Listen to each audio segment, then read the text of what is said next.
Good afternoon, everybody. TGIF. It's nice to see all of you. I don't actually have any announcements at the beginning, so we can go ahead and go straight to questions. Okay, I'd like to start by asking a couple questions about the Islamic State hostage situation. First of all, do you have any update on the fate of the Japanese journalist or the Jordanian pilot? I don't have any updates, Nedra, but I would encourage you to check with either the Jordanian government or the Japanese government, who could give you an update on their efforts to secure the release of their citizens. Some people in Jordan have been expressing the opinion that this pilot is paying the price for, a war that they shouldn't be involved in. Is the president at all concerned that this could, reduce public opinion within the Arab world for the U.S.-Arab coalition? Well, Nedra, I think the reason that we have had tremendous success in building a coalition of more than 60 nations to take the fight to ISIL and execute the president's strategy of degrading and ultimately destroying ISIL is that nations around the world reflect the risk that ISIL poses to nations in the region. And particularly a nation like Jordan understands the risks that they face from extremists. And there are ambitions that have been articulated by ISIL to expand their footprint. And that is why it was so important for countries from around the world to come together to face down this threat. And as the president was building this coalition, there was some doubt expressed about how much success he would have in enlisting the support of other Arab nations in this fight. And we are pleased that nations like Jordan, like Saudi Arabia, like the UAE, aren't just ready to stand with the United States in this endeavor to counteract, degrade, and ultimately destroy ISIL. They're actually joining the fight. And we do see members of the military from Jordan and UAE and Saudi Arabia and others who are flying alongside American pilots carrying out strikes against ISIL. And that, I do think, sends a clear signal to our enemies and to the world that the world is united to face down this threat. On another topic, did the president have any reaction to his former opponent Mitt Romney's decision not to seek the presidency again? I did not have an opportunity to speak to the president since Governor Romney made his announcement, but certainly Governor Romney is a man of great faith and a man who has tremendous loyalty and commitment to his country. And that is something that is worthy of our respect. I'm confident that the announcement that he made today was a difficult one. I think he acknowledged as much. But it's also an intensely personal decision that candidates and their families make. The other thing that I'll say is he did say in recent days that he hoped that we could have a more robust debate in this country about what we could do to put in place policies that benefit middle-class families, that he was articulating a concern that he had that we've seen those at the top benefit quite a bit from our economic recovery, but not as much benefits being directed to middle-class families. And that obviously is a sentiment that the president himself has shared. So I'm confident that Governor Romney will be someone whose endorsement will be sought by other Republican candidates. And I'm hopeful that Governor Romney will use that influence to try to elevate the debate and have more attention and focus on policies that actually benefit middle-class families. And surely we're going to have disagreements about the best way to do that. But if that can at least be our starting point, I think we would feel like we'd made some progress. In his remarks last night, the president seemed to relish a debate over poverty in the United States with Romney. Is that the case, and do you think maybe he'd be disappointed not to be able to have that debate now? No, I don't think the president's disappointed. So, thank you, Nedra. Jeff? Following up on that, he seemed to the president last night to be tweaking the governor a little bit without naming him by name. Was that his intention? No, I think that his intent was to note that we are seeing more rhetoric from Republicans indicating what was a previously unstated concern for people who aren't at the top. And the president certainly welcomes their interest in these issues. And as I mentioned, I think Governor Romney is genuine when he's articulating that concern.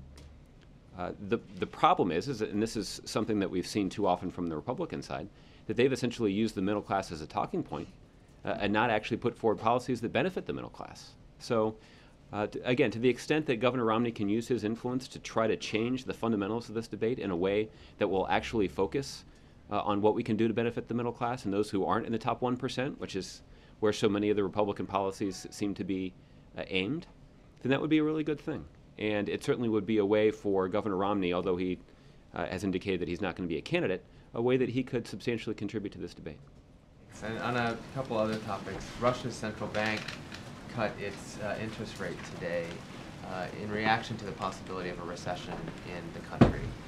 You've talked a lot about the effectiveness of sanctions. Do you have any reaction to that? And can you give us any update on potentially more sanctions coming down the road? Well, Jeff, I won't comment extensively on the actions that were taken by another central bank.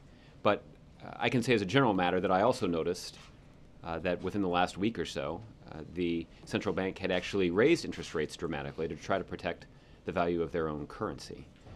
I think what this illustrates is it illustrates that there is an element of chaos in the Russian economy. And some of that is a result of the international sanctions regime that this president has led the implementation of. And that is an indication that there are specific and clear economic costs associated with with President Putin's expedition into eastern Ukraine. That continuing to violate the territorial integrity of one of their neighbors is having an economic impact, a negative one, on Russia.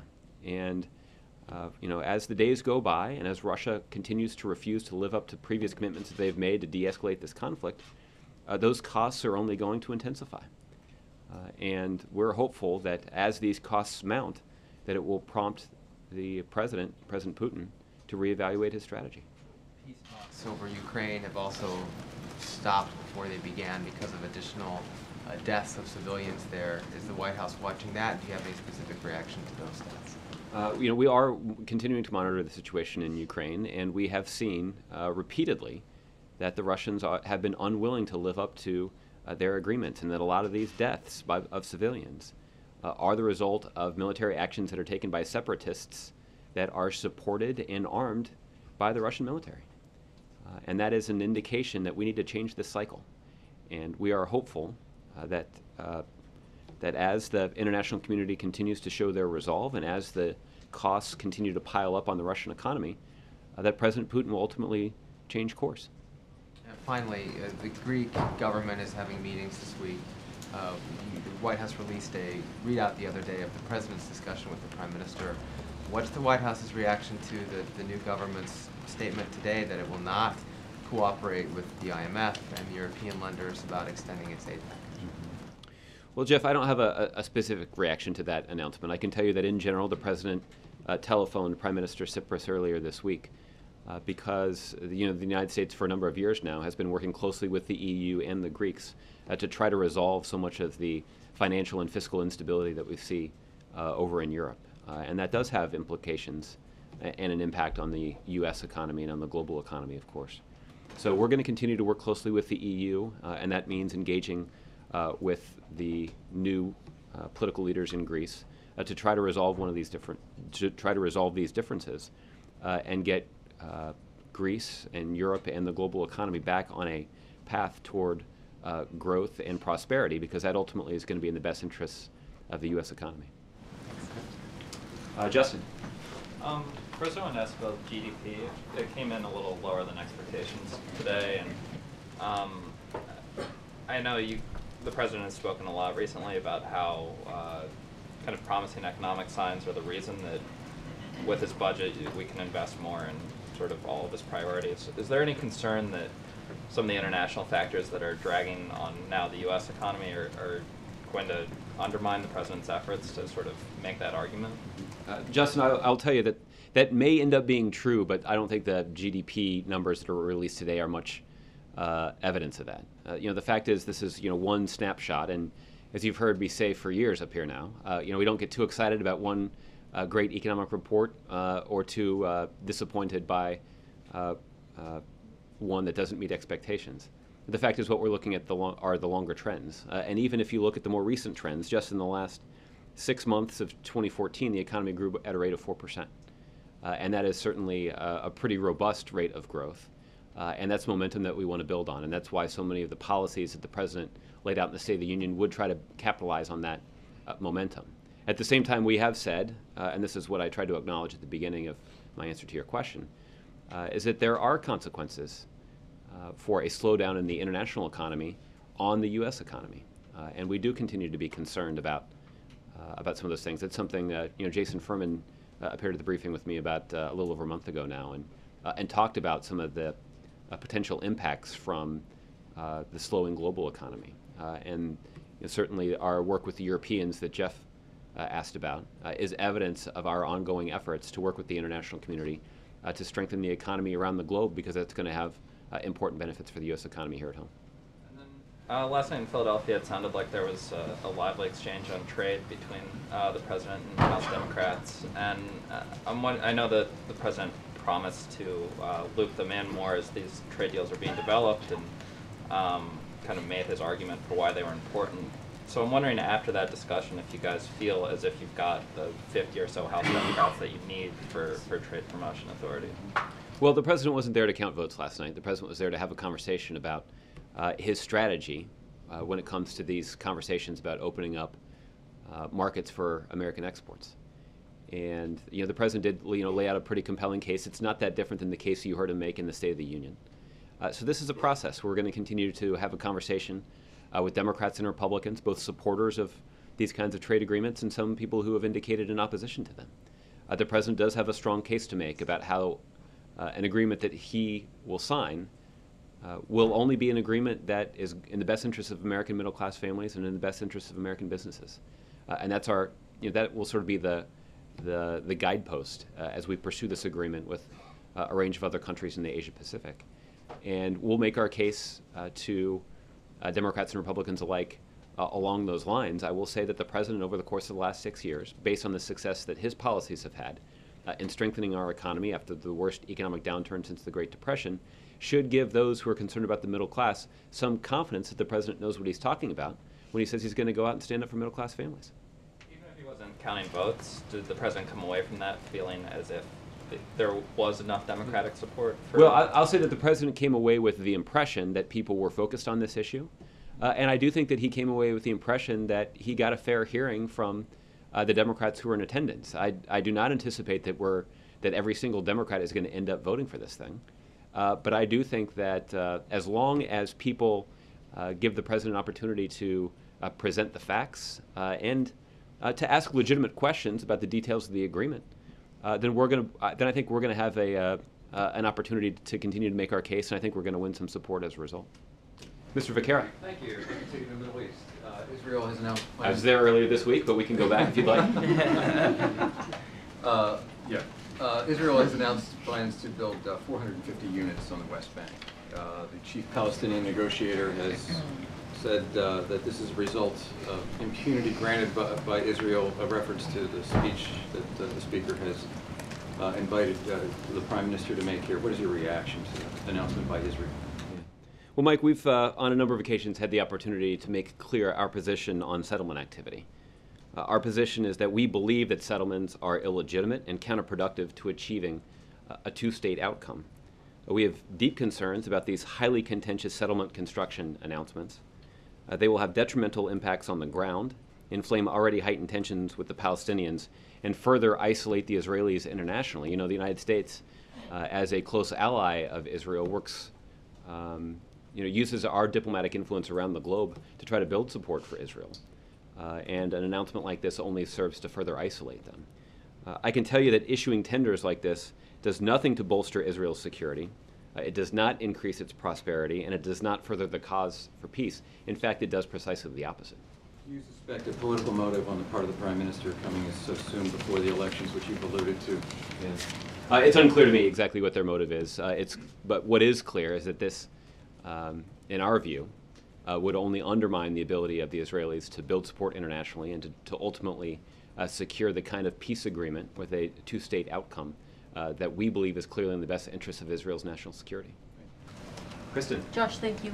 Can you comment on the reports that one of the 5 Taliban fighters who was traded last year for Bo Bergdahl has reached out to try to make contact with the Taliban? What can you tell us about that?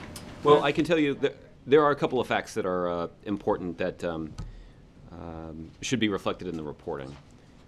The first is that none of these individuals has returned to the battlefield. None of them is allowed to travel outside of Qatar. and none has engaged in physical violence. In fact, each of them at this moment is still in Qatar, and each of them is subject to monitoring and other mitigation measures that limit their activities. I can also tell you that we are regularly in touch with the Qataris about those mitigation efforts, and in light of the concerns that you have raised, I can tell you that those mitigation efforts and those monitoring efforts have been updated to reflect those concerns.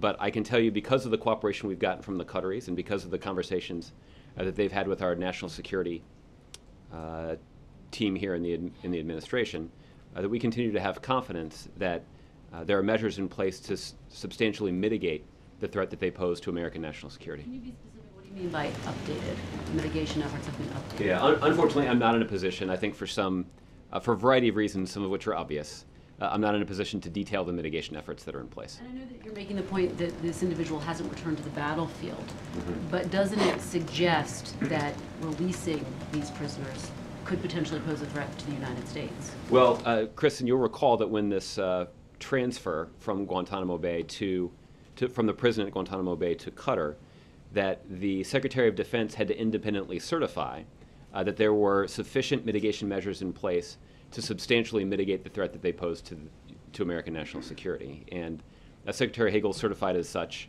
last summer. Now, the success of those mitigation measures depends on the cooperation of the Qatari government.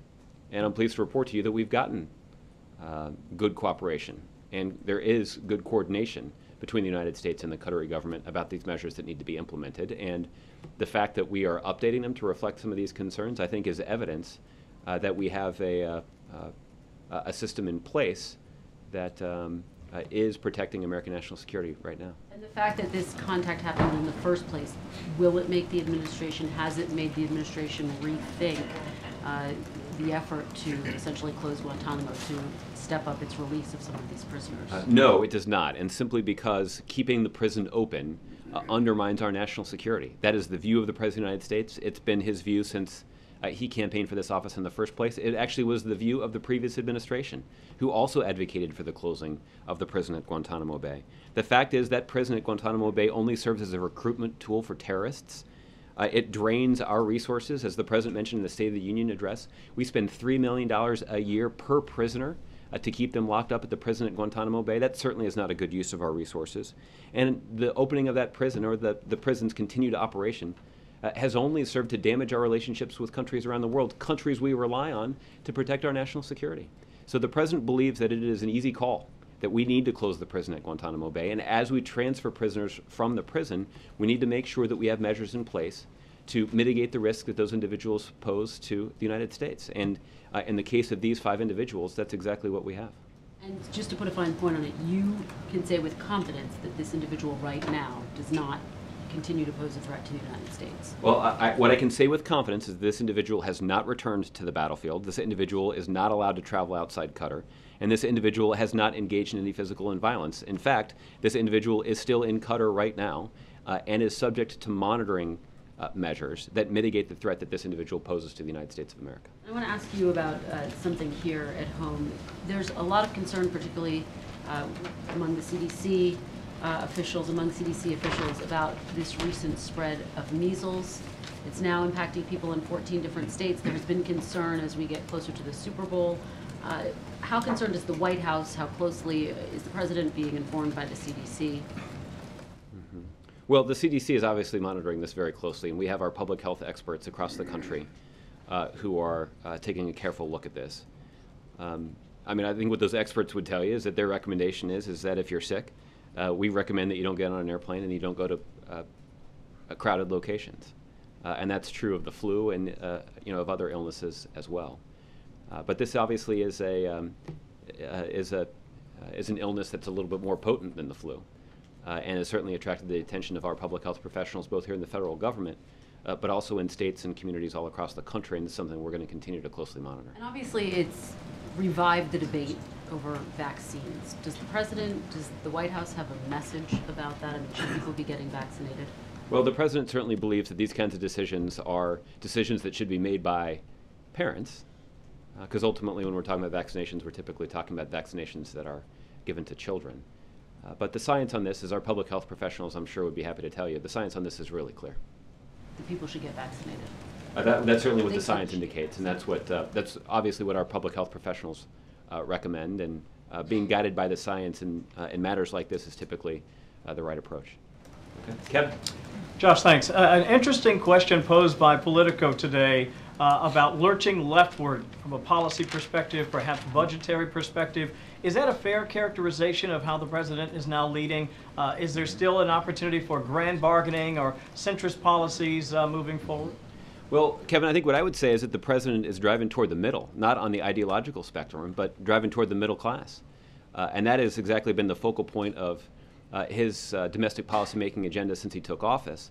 But I think it's fair to say that he's doubling down on that effort, and that was what was included in his State of the Union address. And when the president rolls out his budget on Monday, you'll see that we're going to have an orientation in that budget where we make clear that our priority is middle-class families. And the reason for that is simply that when our economy is growing from the middle out, we know that our economy is on its strongest footing. And the president believes that there's a lot more that we can do to support middle-class families. And I don't know if supporting middle-class families means that you're more oriented to the progressive end of the ideological spectrum, so be it. But that certainly is what the president's focused on is the middle class. I want to switch gears for just a second and ask you about immigration. I know a great deal has been talked about with respect to the people that are already here. I'm curious about policy moving forward for those who'd like to work here and be here for longer periods. There are thousands, if not more, Canadians, for example, that come here, they do good jobs, and then they have to go back because of it's a time limitation. Is there any thought to sort of expanding that opportunity as you continue to unpack immigration reform? Well, Kevin, this is one of the tragedies of the House Republicans' decision not to even consider a vote on the bipartisan legislation that passed through the Senate early in 2013. That legislation included a wide variety of things, but one of the important things that it included were reforms of our legal immigration system. That there should be some things that we can do to better attract talent from all across the world and entrepreneurs from all across the world to make it easier for them to come to the United States. And if they want to open a business and create jobs here in America, they should be able to have a clear path to do so. Right now, our system doesn't operate as efficiently as we would like, and it certainly doesn't optimize our ability to retain talent that has come to the United States. In some cases, we're talking about individuals who left their home country to come to the United States to go to school and avail themselves of the most effective higher education system in the world. But yet, when their education system is up and they're ready to invent a new product or innovate in an exciting way or open a new business, we tell them, sorry, you're going to have to go back to your home country. The president doesn't think that makes a lot of sense. Certainly the Chamber of Commerce and a number of other business-friendly organizations that don't typically align themselves with the president agree with him, however, in this case, that it doesn't make a lot of sense. So that's why the president has said that he was going to use all of the power at his disposal, using his executive authority to try to fix as much of our broken immigration system as possible. But there is more work that needs to be done, and we stand ready to work closely with Democrats and Republicans on Capitol Hill who are eager to join that fight. And that fight should include reforms of our legal immigration system. One more thing I want to ask you about, there's a game coming up on Sunday, perhaps you'll be watching it. Yeah. A lot of fans in Seattle and in the New England area want to know, President have a team that he's picking this year? Are you picking a team this year? Well, the president's always rooting for the Chicago Bears, and unfortunately they're not in the game yet again.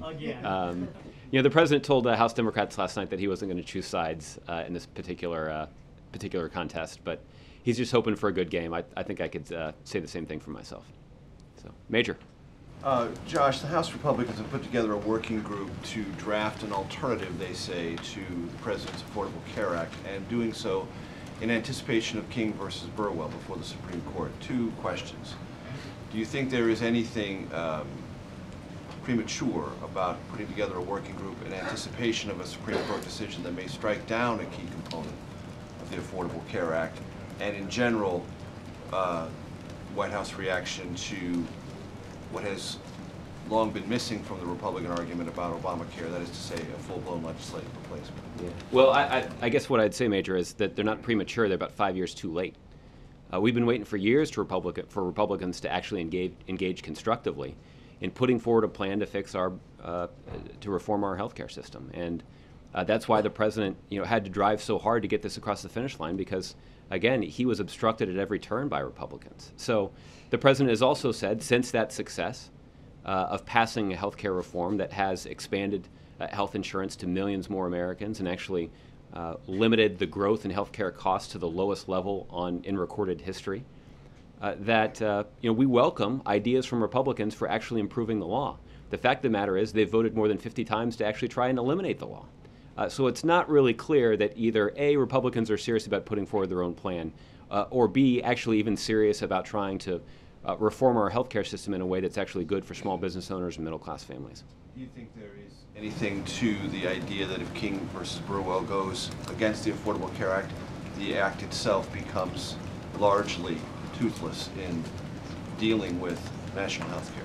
Yeah. Well, Major, at this point, we will remain confident that the Supreme Court will take a close look at the arguments and conclude what so many other people have, which is that the common sense reading of the legislation is that Congress always intended for individuals that are eligible to collect tax credits that make their health care more affordable, that they should be able to collect those tax credits, regardless of who is operating their marketplace. So we remain confident in that, and yeah, frankly, what we found from Republicans who are raising those concerns, those are the same Republicans who voted against the Affordable Care Act in the first place.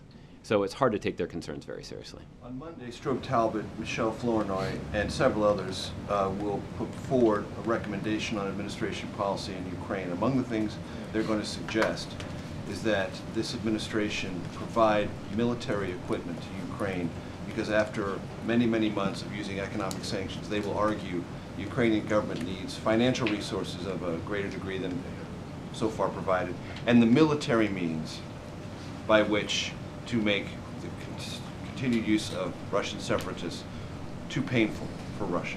Is this administration willing to give any consideration, more seriously than it has to date, to the concept of arming or providing arms to the Ukrainian government? Major, I don't know that anybody here has had a chance to take a look at that report, so when it's issued on Monday, I'm sure we'll take a close look at it. I know that there are a couple things that it sounds like where we may have some agreement with their proposals based on the way that you've described them.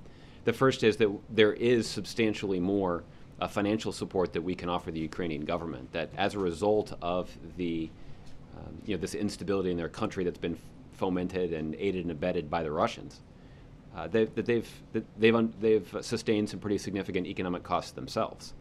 That's why the president earlier this year called for Congress to act on a $1 billion loan guarantee to Ukraine, and consistent with some reforms that they put in place, we'd be in favor of even additional support beyond that in the second half of this year. So we'll see how that moves forward. The second thing is the president has been urging Congress to approve of some long overdue reforms at the IMF that would bolster the IMF's ability to offer some financial assistance to the Ukrainians. So at least that element of the report, the way that you've described it, is consistent with our view, that there is more that we can and should do to support the Ukrainians financially.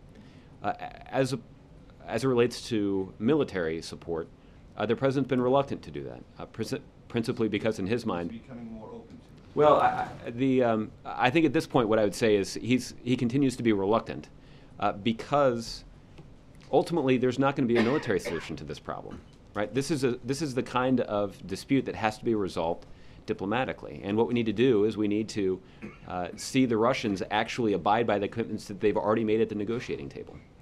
The argument from Strobe Talbot and Michelle Flournoy, as someone obviously the president's very familiar with both, is that that's been tested. That there has to be a military price, and the Russians need to begin to feel it, and the Ukrainians need to have the sense they can defend themselves and not see civilian casualties and other destruction continue, for there to be a different conclusion on the Russian side about the necessity of reaching the political accommodation you just described. Does the president disagree with that fundamentally? Well, I think I'd look at their report before I pronounced a judgment on it one way or the other. I think it's certainly a reasonable point of view, but the other part of this that we have to remember is that the longer that the sanctions remain in place, the worse the economic costs that Russia has to bear get. And I think that's evidenced even by the announcement from the Russian Central Bank today that they're having to, they're going to attempt to lower their interest rates just a few days after increasing them significantly. So there is an element of chaos in the Russian economy that's only getting worse by the day. So I think it is too early to say that that the economic costs that Russia has to bear as a result of their incursions into Ukraine are not sufficient to get them to change their mind, and will not be. They haven't been so far, obviously. But as those costs mount, there still is the possibility that it could prompt them to reevaluate their strategy in Ukraine. Two quick questions on trade. Is 50 votes in the House on the Democratic side the White House benchmark? And what is it about this argument you think House Democrats who oppose this already, sight unseen, don't get about the new global economy and what this trade deal might mean for the U.S.? I'm not ready to establish a benchmark in terms of the number of Democratic votes that we'd expect for this this legislation. That you would seek. What we'd seek is a majority in the House of Representatives for the bill, and whether that's all Republicans or a bunch of Republicans and a small number of Democrats is frankly not something we're particularly concerned about. We'd actually just want to see this piece of legislation pass. On your second question about what it is that we will try to persuade reluctant Democrats, at least, about this matter, is I think we'd try to persuade them about two facts. The first is there is significant risk associated with not engaging in this region of the world. That if the United States were to stand back and say, we're not going to enter into any sort of economic agreements with countries in the Asia Pacific, only serves to create an opening for China to step in and start writing the rules of the road in a way that are certainly not advantageous to American businesses and certainly not advantageous to American workers. In fact, it would put American businesses and American workers at a significant disadvantage if China were to go in and start writing the rules of engagement for with a bunch of other countries in the Asia Pacific. That's why the President believes it's important for us to go into that situation and attempt to set a higher standard and to raise standards in a way that will level the playing field and create opportunities for American businesses to grow and thrive and open up access to markets in other countries. We're talking about countries that have combined a large population and a lot of customers, a lot of potential customers. So there is an opportunity to be seized here, but there also is a cost associated with failing to seize it.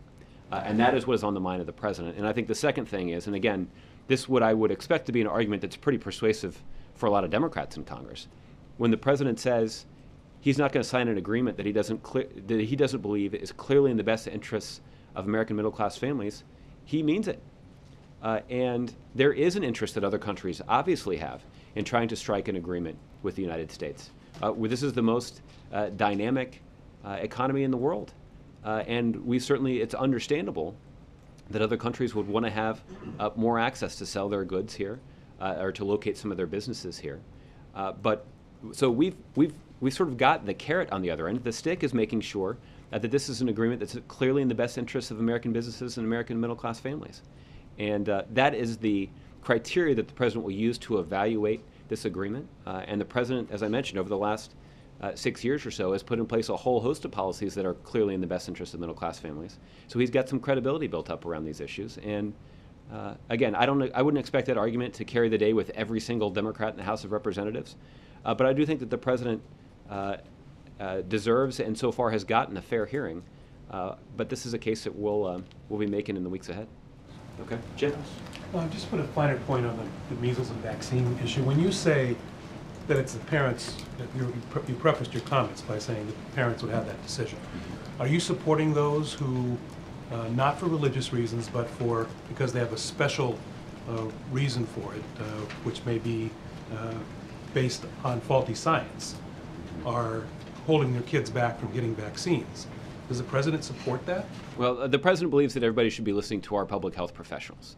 Our public health professionals are guided by the science. They're the ones who are steeped in this knowledge. They've reviewed the studies, and they can offer the best advice to Americans about how they can best protect themselves and their kids from diseases like measles. So, I don't. So I guess my point is, I'm not going to stand up here and dispense medical advice, but I am going to suggest that the President's view is that people should evaluate this for themselves with a bias toward good science and toward the advice of our public health professionals who are trained to offer us exactly this kind of advice. And as I understand the regulations now is that federal rules are you have to get a vaccine to go to school, but there are exemptions. And the exemptions are for religious reasons and also if you have a special concern. Does that law need to be addressed? Does that need to eliminate these special concerns which are not based on science? I haven't heard any discussion about revising those rules, but this administration and our public health professionals rely on the best science available to give Americans the information that they need so that they can take the steps that are necessary to protect themselves and their families. And that's what we believe is the most important role for the government in this case. And then just on, in the State of the Union, the President said that it was time for Congress to begin to lift the embargo in Cuba. Do you believe that the legislation which has been proposed by Senators Leahy in the Senate, Senators Leahy and Flake and Durbin, is what the President is talking about? It's a beginning. It's not asking for the embargo to be lifted, but for the travel restrictions to be lifted. I think it's certainly a step in the right direction, and I think it reflects the kind of bipartisan support there is for the policy proposal or the policy change that the President has started to implement on his own and has called for Congress to follow up on. So we certainly welcome that piece of legislation and hope it will get due consideration in both the House and the Senate. And do you think in this Congress that the second step, the lifting of the embargo, will come up? Well, it's certainly possible. I know the President is not the only person to support the lifting of the embargo. There are Democrats and Republicans on both sides of the aisle who do support it, and the President will continue to advocate for it. Annie? You had just mentioned earlier that you welcome Republican ideas to change Obamacare, and one of those that may have come up today with Obama's push for medical research is supporting rescinding the medical device tax. And I'm curious if there's been any movement on that at all, and particularly with this push that you guys are making. Well, I don't think that there's much of a connection between the medical device tax and the precision medicine announcement that the President made today.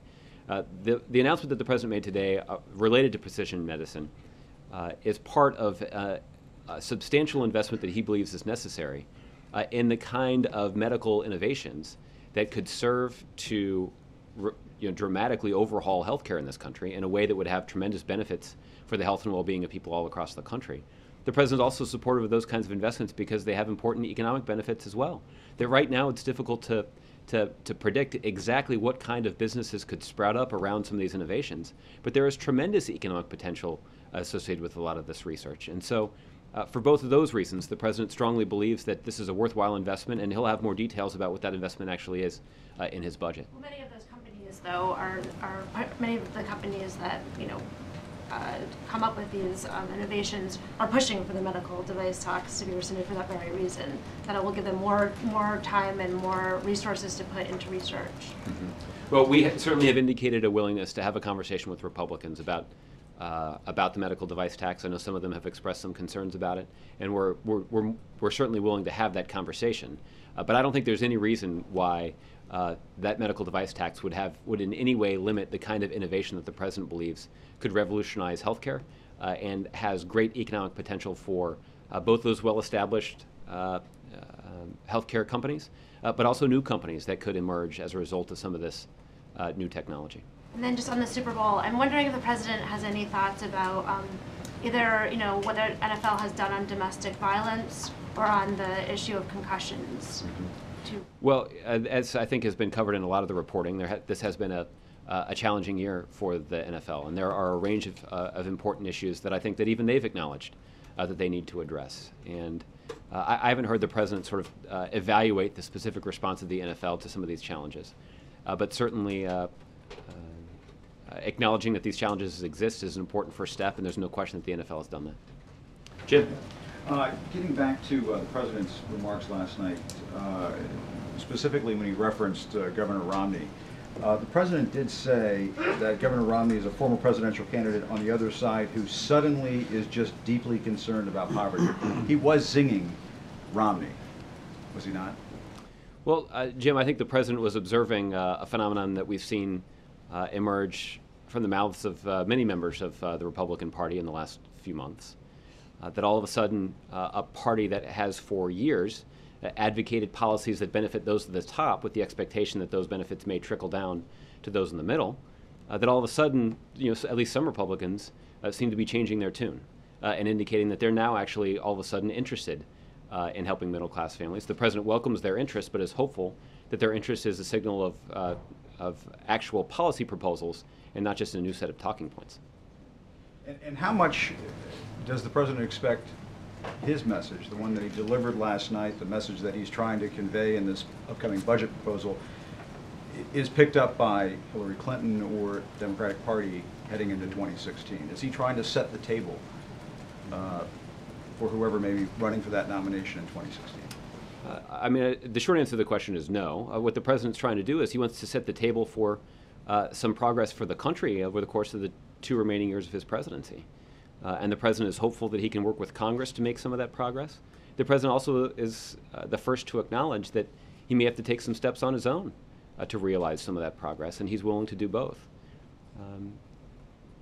You know, that's what the president's going to be focused on for the last 2 years, and there will be this other presidential campaign that's going on, and I'm confident there'll be some people who are running for president who are going to be critical of some of the president's proposals, and there will be some people who are running for president who will compliment the president for some of the proposals that he's put forward. And the president's happy to be a part of that debate, but ultimately the debate that he's going to have will be one that's focused on the middle class and focused on how we can make progress for the middle class. The people who are part of that campaign will be making the case for the country about how they can make that progress if they're given the same kind of opportunity that this president's been given to serve here in the White House. And with Governor Romney making his decision today, there aren't any thoughts here at the White House as to how soon perhaps Hillary Clinton or Joe Biden should be making some decisions they'll certainly on make the those, future? They'll make those decisions on their own time frame. Okay. And I wanted to get back to the Bo Bergdahl swap. No regrets at this White House for that swap? Of course not, Jim. You know, we're talking about a principle that has a lot of precedent that this president is firmly committed to. As the commander-in-chief, it's his responsibility that no man or woman who wears the uniform of the United States military is left behind. And that is a principle that the president is committed to upholding in the same way that commanders-in-chief before him upheld that principle.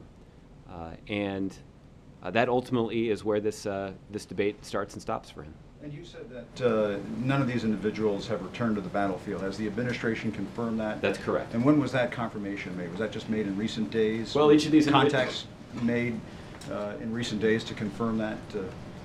Jim, we are the national security team here is in regular touch with our counterparts in Qatar, and right now these individuals are in Qatar, and they are subjected to monitoring and mitigation measures that ensures that we're limiting their activities and doing so in a way that protects the national security interests of the United States. And the United States is doing that monitoring, is that correct, in conjunction with the allies there in the region? Well, Jim, we're in close touch with the Qataris about these monitoring and mitigation procedures. But I'm just not going to be in a position to detail exactly what those are.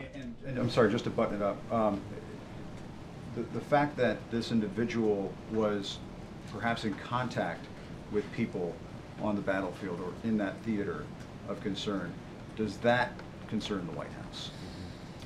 Appears that was the case. You're saying not on the battlefield making that distinction, but in perhaps making attempts to contact people on the battlefield. That should be a concern, I would think. Well, I can't talk about the individual concern that we have. I can just say as a general matter that there have been concerns that have been raised about one individual, and that the monitoring and mitigation measures that were in place have been updated to reflect those concerns. But I just can't get into the details of either what prompted those concerns, what the concerns are, or what the mitigation measures were. And so intensified, right? well, I think it would be fine for you to interpret it that way. And because of the drone concerns here at the White House earlier this week, and there have been some reports about drone concerns at the Super Bowl this weekend, that people may try to do this sort of thing, and people have been told not to do that. But I mean, what is the Department of Homeland Security, I guess, activity related to that? I mean, is this a new concern? Is this sort of a new phenomenon that the Department of Homeland Security is looking at, that the national security apparatus of this government is looking at with respect to keeping people safe this weekend? Well, Jim, this is a concern that is newly in the headlines, but it's a concern that our national security team, and specifically the Department of Homeland Security, has been aware of and focused on for quite some time. And I can tell you, as it relates to the White House, this is something that has been the subject of extensive conversation at the United States Secret Service, the agency that's responsible for protecting the White House. I also know that the Department of Homeland Security is involved in some of the security precautions that are put in place around the Super Bowl, as they are with other large gatherings like that. So I'd refer you to the Department of Homeland Security to discuss what they can about the security measures that are in place to keep people safe when they're attending the Super Bowl today, or this weekend, I should say. Okay. Jared. Josh, I want to follow up on Major's question about King v. Burwell. I know you said that you remain confident about the Supreme Court's decision. Is there any legislative proposal that the administration is considering that could potentially get through two Republican chambers of Congress that would fix the Affordable Care Act if the King v. Burwell decision went the other way? Well, Jared, we're confident that it's not going to go the other way. So there's no legislative consideration happening to hedge any of those bets? Well, Republicans have indicated that they're again determined to try to undermine the Affordable Care Act, and for some reason they think it's good politics to try to take health care away from people. I'm not sure exactly why that is, but that's the conclusion that they've reached. And they've said that they would block any sort of legislative improvements to the Affordable Care Act, and that's unfortunate, but that's the situation as it exists. That's why it's a good thing that we continue to be confident that the Supreme Court is going to take a look at the legislation and consider, what is a pretty straightforward reading, that the Congress intended for individuals who are qualified to accept tax credits to make their health care more affordable can actually accept them. And that's a pretty simple principle, and I don't think it's one that it is a conclusion that has been acknowledged by others who've looked at this. When, for example, when the Congressional Budget Office did a review of the Affordable Care Act, they did so, and their analysis indicated that they expected people who lived in states where the federal government was running their marketplace, that those people would be eligible to collect tax credits to make their health insurance more affordable. So it's not as if this is some sort of creative interpretation of the legislation. I think it is, rather the clear intent of those who wrote the law. Ultimately, it's the Supreme Court that has to decide this, but I think on its face, it's a matter of common sense. So since the Republicans control both chambers of Congress, there's no point in the White House, is this what you're saying, pursuing a backstop proposal if the Supreme Court went the other way? Well, again, we don't think the Supreme Court's going to go the other way, and even if they did, Republicans have said that they wouldn't consider a legislative solution. So we're pretty busy here at the White House. I don't think that'd be a good use of our time. One other thing, Josh, does the White House have any reaction to Texas State Representative Molly White and a decision that she made to put an Israeli flag on her desk and ask people to sign a Pledge of Allegiance, Muslims who were visiting her office yesterday? Does the White House have any reaction to that? I don't, Jared, and that's actually the first I'm hearing of it, but I'll go see if I can learn more about it. April. Josh. Or not, maybe. I'm sorry, April, I didn't mean to interrupt. No problem, no problem. Josh, I want to know, is Ferguson still a very special issue item that the president still looks at daily to find out what's happening? Mm-hmm. Is that? This broader issue, April, of strengthening the bonds of trust between local law enforcement officials and the citizens of the communities they serve is something that the president is very focused on. And as you know, there is this commission that has been hard at work, that was appointed by the president to take a look at some of these issues. This is a commission that included members of law enforcement, some community and civil rights leaders, and others who could examine what some communities across the country have done to build this trust and to try to find ways to share those best practices with other communities across the country.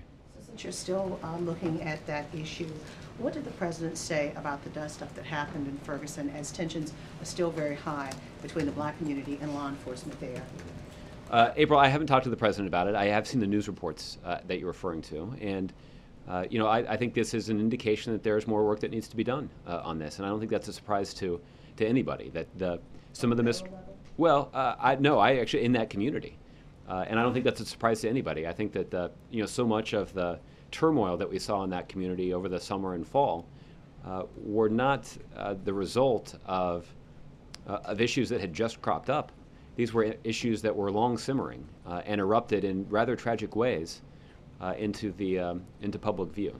And the Department of Justice, as you know, has been intensively involved in that local community, trying to work through some of those issues. And we're hopeful that the work of this commission that the president has appointed will have some very practical, tangible recommendations for Ferguson and other communities all across the country, large and small, for some ideas about things they can do to try to head off these issues before they erupt so violently in the way that they did in Ferguson. And on a second unrelated question, you brought up Mitt Romney, and well, Nedra asked about Mitt Romney, and you spoke very glowingly of him, saying he's a man of great faith, and it was a difficult decision, things that you said. And Jim asked, brought up a really good point about inclusion. During his run for president against President Obama, he was not known for inclusion efforts. And with that, what does this White House think of the crop of candidates running, be it Democrat or Republican, as it relates to inclusion, to include the issues that we're seeing with Ferguson, that's happened in New York, in Stanford, Florida, with Trayvon Martin, and with Tamir Rice in Cleveland. Does this administration feel that there's a responsibility for these potential presidential candidates to really reach out for inclusion versus being a party for a single group of people? Well, April, what I think the best way for me to answer your question is to talk about the president's experience. And the president believed that the strength of his campaign was built on the diversity of support that he enjoyed all across the country. That the president's campaign had succeeded in energizing people who hadn't been involved in politics before. That we got Democrats and Republicans and independents excited about the prospect of being able to change their country. And the president believes that ultimately in 2008 and in 2012, that was the key to his success. And to the extent that the campaigns that are run in 2016 are going to want to try to emulate recent successful presidential campaigns, then a core element of those campaigns will need to be predicated on building a diverse, inclusive national campaign. So are you saying that we're in a time that there's no room for just focusing on one group of people? Well, what I'm saying is that ultimately the people who are running the 2016 campaigns are going to have to devise their own strategy. But I can tell you that when the president devised his strategy in 2008 and 2012, that one of the most important elements of that strategy was building an inclusive campaign that reflected the kind of diverse support that he wanted to earn from voters and supporters all across the country. Okay, Francesca. Yes, speaking of people who might potentially be running for president, Joe Biden, when he was at the Democratic conference, he said, to state the obvious, the past 6 years have been really, really hard for this country. What was Vice President Biden trying to say there? I mean, past 6 years, this president has been in charge of the country. Yeah. Francesca, I think what the vice president was observing is that it's been very difficult to dig out of the financial crisis that this president inherited when he took office. And that it has been hard work to dig out of that financial crisis. And because of the grit and determination of the American people and American workers, because of the policies that this administration put in place, our economy has bounced back stronger than ever. And we've laid a new foundation that we need to capitalize on. And the president is hopeful that on top of that new foundation, we can actually put in place policies that are going to benefit middle-class families. And whether it's opening up the doors to a college education to more middle-class families, making it easier for middle-class families to save for retirement, helping middle-class families stretch their paychecks, particularly if both mom and dad are working, that there are a number of policies we can put in place that'll be in the best interest of middle-class families. And that's an opportunity that we have now that we have recovered from a terrible financial crisis. Well, you're very clear, but on a related note, the Democrats are having a panel today called Where Do We Go From Here? Does that suggest that the rest of the Democratic Party, especially congressional Democrats, are adrift and they don't know where the party's going? Well, I don't speak for all the Democrats. I speak for just the most powerful Democrat in the world. And I can tell you that he's very clear about where he wants to take the country. All right, Chingy. Thank you, Josh. I have a question regarding Asia Pacific, actually. Okay. Yesterday, U.S. 7th Fleet Commander Admiral Robert Thomas told Reuters that the U.S. would welcome Japan air patrols in South China Sea, and Chinese government has a reaction to that, and China's English newspaper also reacts strongly by saying that Washington has no authority to draw Japan in, and also if Japan did send air patrols to South China Sea, China would counter that action and also announce the establishment of the South China Sea Air Defense Zone. So is this a new strategy for Obama administration to involve Japanese military into South China Sea, and is there any change of your Asia rebalance policy? Chingy, I'm not aware of the specific report that you've raised, but I can tell you that the administration policy that we have sought to pursue is to make sure that disputes that are arising in the South China Sea are resolved peacefully. That the South China Sea is a zone of commerce that's critically important to the global economy. And ensuring that commerce can be conducted in that region of the world is in the clear interest of the largest economies in the world, including China, Japan, and the United States. So we all have an interest in making sure that those disputes are resolved peacefully and in a way that will allow commerce to continue unimpeded in that region of the world. So would the U.S. support Japan to air patrol in South China Sea? Yeah, again, I haven't seen that specific prospect being raised, but let me see if I can have my colleagues at the National Security Council get back to you on it. Okay. Cheryl. Yeah, thanks. Last night, one of the other messages from the president was DHS, Department of Homeland Security funding. But what can Democrats do at this point, and have you heard anything new from Republicans where that's headed? Yeah, unfortunately, we've not heard anything new from Republicans. As I mentioned earlier, Republicans, I guess this was yesterday that we discussed this previously. Republicans spent a lot of time trying to campaign so that they could have the majority in the House of Representatives and the majority in the United States Senate. And that they promised that they would show the country the kind of leadership that the Republican Party stands for. But less than a month into this new era of Republican majorities in both houses of Congress, we see that Republicans are saying that it's not that big of a deal if they don't fund the Department of Homeland Security. I can tell you that's a pretty big deal to a Border Patrol officer if he's going to be expected to show up to work, protect the country, but not get his paycheck for doing so. It certainly is a pretty big deal for the president that at a time when we're dealing with some pretty significant national security challenges, that we're not giving the Department of Homeland Security the flexibility and certainty that they need to carry out their mission because they don't have a budget. So again, if Republicans want to take some responsibility, as they said they did when they were running for the majority, we hope that they understand that a basic responsibility they have is to protect the country and to protect our Homeland Security and to make sure that the agency that's charged with Homeland Security is properly funded. Olivier. I've got a couple for you. First, in the spirit of the president's repeated calls for raising taxes on the most well-off in America, will the president support legislation that would strip the NFL of its tax-exempt status? Olivier, I haven't seen that specific proposal, but maybe after the president rolls out his budget, we'll have more to say about this. And then, secondly, and unrelated, over the last 6 years, if you and I wanted to discuss the president's policy in Afghanistan, we'd be able to draw on a wealth of data compiled by the Special Inspector General in charge of Afghan reconstruction. Specifically, if we want to discuss the recruitment, training, equipment of Afghan forces, we'd be able to draw on data on how many people are in the field, what is their status. We can't anymore because with apparently this White House's blessing now, the NATO command has classified information that it used to make public. Will the president reverse that decision? And how are we supposed to hold this administration and this policy to account if we can't get this information?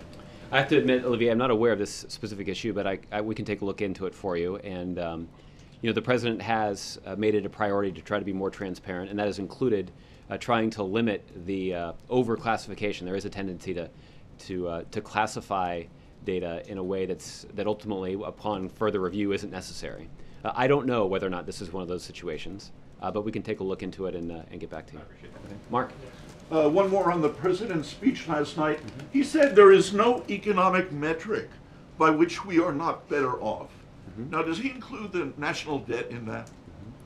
Well, what the president has noted is that when you evaluate the deficit has actually fallen by 2/3 since he's taken office. And the way that we measure that is the way that economists evaluate it. They don't look at just the sum total. What they do is they evaluate the deficit as a percentage of the economy. That's a more effective and precise way to evaluate the impact of the deficit on our economy. And by that measure, the deficit has been brought down by 2/3 since the president took office. What about the debt, which has gone up 70% on his watch? Yeah. Well, I don't know what the measure is of the debt as it relates to when you measure it as a percentage of the economy. But I can tell you that the president continues to be committed to the kinds of fiscally responsible policies that were important to getting our debt and deficit under control when the president first took office. And that includes, as somebody mentioned a little earlier, raising taxes on those at the top so that we can offer some tax cuts to the middle class. That by closing loopholes and making our tax code a little bit more fair, we can also make it a little easier for middle class families to make their ends meet. And we can do that in a way that doesn't exacerbate the federal deficit. Might he concede that the debt is not a metric that shows we're better off? Well, I think he would concede, as I would, that the raw math shows that the debt has increased. But the steps the president has taken have been important to improving our fiscal picture. Thanks, Okay. Josh. Chris, I'll give you the last one. Thanks, Josh. On Wednesday, the Senate Armed Services Committee will hold the confirmation hearing for Ashton Carter as Defense Secretary. LGBT advocates have been calling for two things that would be under his purview: openly transgender service and a non-discrimination rule for LGBT service members. Do you anticipate the president's nominee will address those things during the hearing? If asked, I'm sure that he will. Would you volunteer this in some capacity, do you think? Well, I don't know that there's a lot of volunteering that goes on in those kinds of settings. I think usually they're asked questions, and I'm sure that he'll answer them if he's given the opportunity to do so. So one thing you could do is you could go and ask members of Congress if they're going to ask him. In other news, federal contractor ExxonMobil today announced that it has adopted an LGBT-inclusive non-discrimination policy for its workers. This follows the executive order that the president signed in July to prohibit LGBT discrimination among federal contractors. Does the president deserve credit for this change? Well, I was not aware of that news until you just informed me, but I guess that is your profession. What I will say is I do think that this is an indication of something that we have talked about quite a bit, that there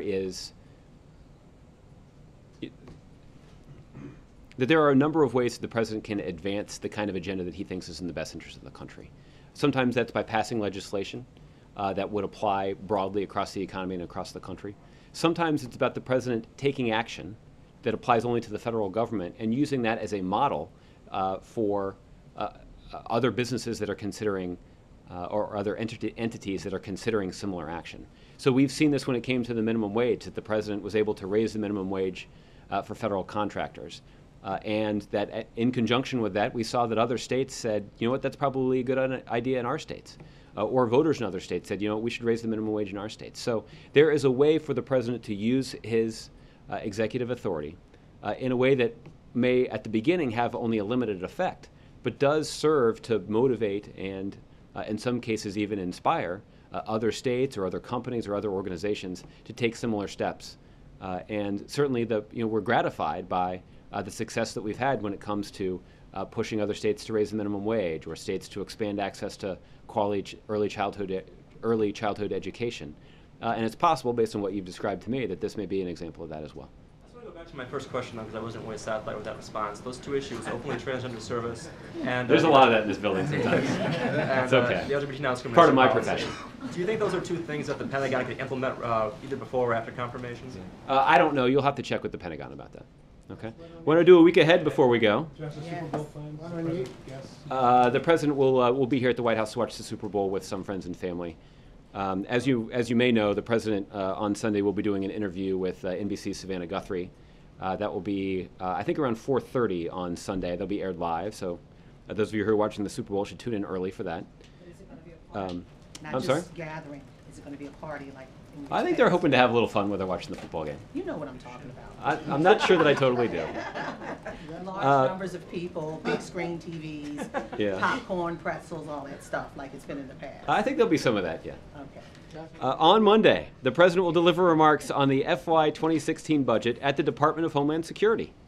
That will be an opportunity for the president to make the case once again that it's important for Republicans to not allow funding for the Department of Homeland Security to lapse at the end of February. In the afternoon, the president will welcome the 2014 NHL champion Los Angeles Kings and the 2014 MLS Cup champion LA Galaxy to honor the teams on winning their championship titles. Thank goodness it's Friday. This visit will continue the tradition begun by President Obama of honoring sports teams for their efforts to give back to their communities. On Tuesday, the president here at the White House will hold a cabinet meeting. On Wednesday, the president will attend meetings at the White House. On Thursday, the president is looking forward to delivering remarks at the National Prayer Breakfast. The First Lady will also attend. And on Friday, the President will attend meetings at the White House. Have a great weekend, everybody.